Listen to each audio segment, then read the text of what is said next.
So today's spring market update for 2025 has experienced a bit of a roller coaster ride to begin with.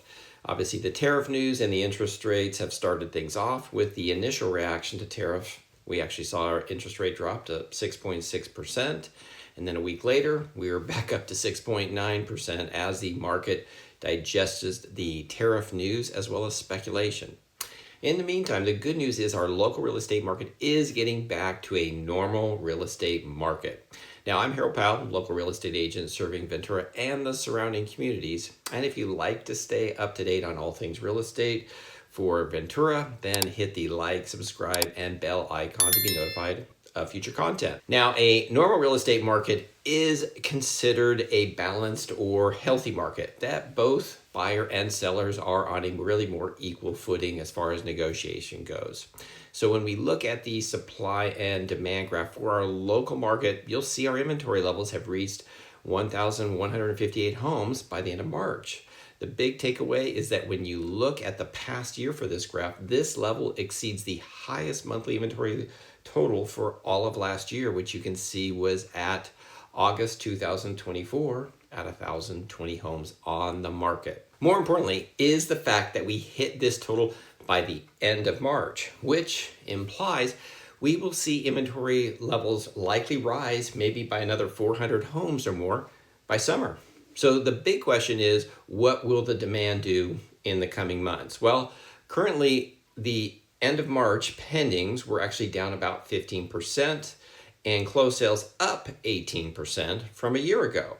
Now, when you get this type of trend of fewer pendings and more closed sales, well, that's an indication that the market is slowing down slightly. Now, you can see this trend when you look at the months of inventory based on pending. So when we see that the months of inventory go from 2.2 months on pending sales in February to 2.7 months in March, well, that just confirms a slowing trend in the marketplace. So the good news is if you are a buyer, there's going to be more to choose from and less competition. Now, for sellers, it does mean pricing strategy, presentation, and condition of a home can be more important than ever.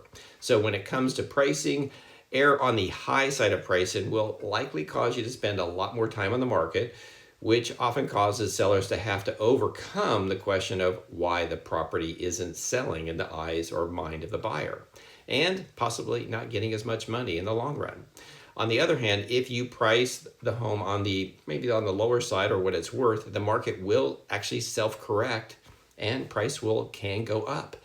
So a well-priced home will still get multiple offers and potentially go above asking. Just this past week, we had a $1.329 million property that went up for sale and was actually bid up well over $50,000 over asking. Now, our seller did the recommended updates, which included paint, flooring, hardware updates, to turn a property that was looking dated and tired to one that several buyers decided was worthy of paying more. Now, it did help that the property checked a lot of the boxes that buyers were looking for in today's market.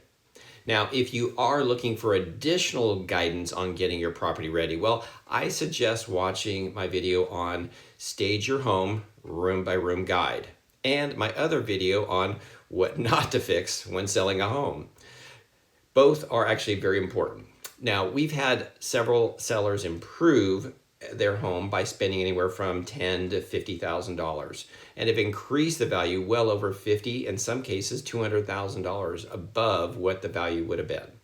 Lastly, one of the other byproducts of a balanced market is that we often see more properties fall out of escrow since the more negotiation is taking place. So this brings me to being open as a seller to what is reasonable.